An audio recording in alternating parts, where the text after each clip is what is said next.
Bonjour et bienvenue, voici notre tour d'horizon économique, géopolitique, énergétique et boursier.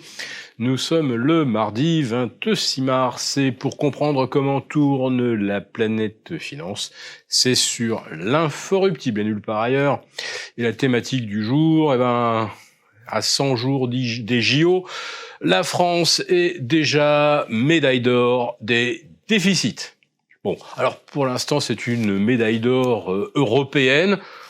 Restons modestes, mais quand même, 154 milliards de déficit en 2023, ça fait plus de 18 milliards de plus que prévu. Et pour 2024, ça ne s'annonce pas mieux. On va probablement atteindre à nouveau 5,5% de taux de déficit. Et il va falloir donc aller chercher les milliards avec les dents, comme le dit le ministre Le Maire. Je ne sais pas ce qu'en pense Bruno l'écrivain. En tout cas, manifestement, on va aller de nouveau gratter du côté des prestations sociales et toujours pas de remise en cause des niches fiscales qui profitent aux entreprises. Donc, c'est peut-être la raison qui fait que la bourse ne s'inquiète absolument pas du taux de déficit qui pourrait nous valoir une dégradation tant que les entreprises, elles, peuvent continuer de faire des déficits et qu'on ne va pas leur piquer un petit peu de leur profit, voire de leur super profit. Mais je vous disais en préambule, la France est médaillée d'or, oui, en Europe, parce que les États-Unis nous battent à plate couture.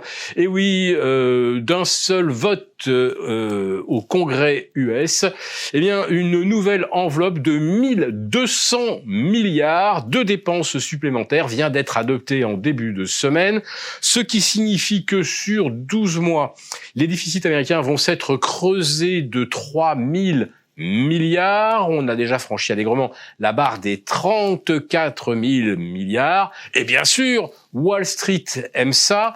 Bon, je pourrais vous faire la démonstration, mais pour l'instant, je vous le dis simplement comme ça pour schématiser.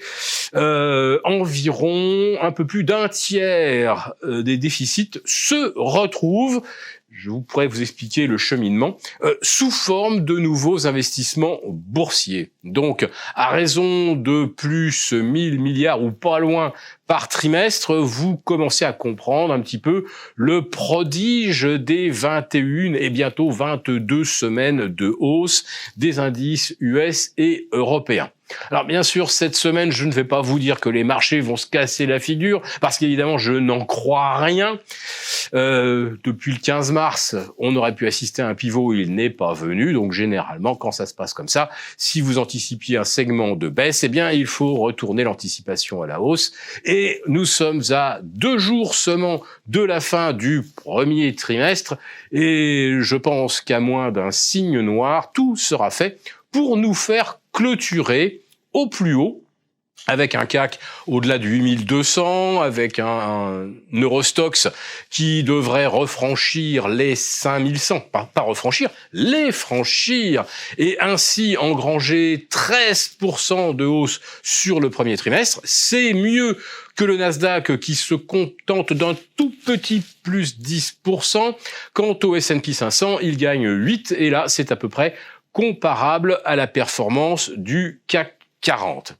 Oui, vous avez quand même compris que, en dehors des stratégies un petit peu tactiques de court terme pour tirer les indices, derrière, le carburant de la liquidité est toujours là.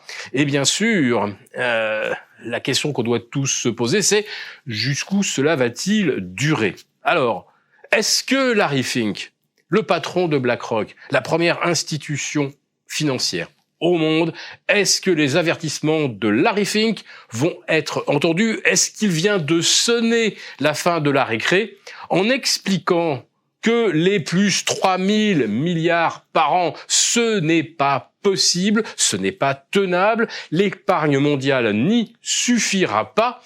Est-ce qu'il sera entendu en haut lieu? En tout cas, on sait une chose déjà, avec certitude, c'est que lorsque Larry Fink a des observations sur les déficits français, eh bien, l'Élysée et Bercy sont très attentifs. Pour vous remercier de votre fidélité, vous pouvez télécharger gratuitement, en cliquant le lien ci-dessous, mon rapport spécial vous expliquant comment réduire légalement les impôts sur vos plus-values boursières. Merci et à bientôt.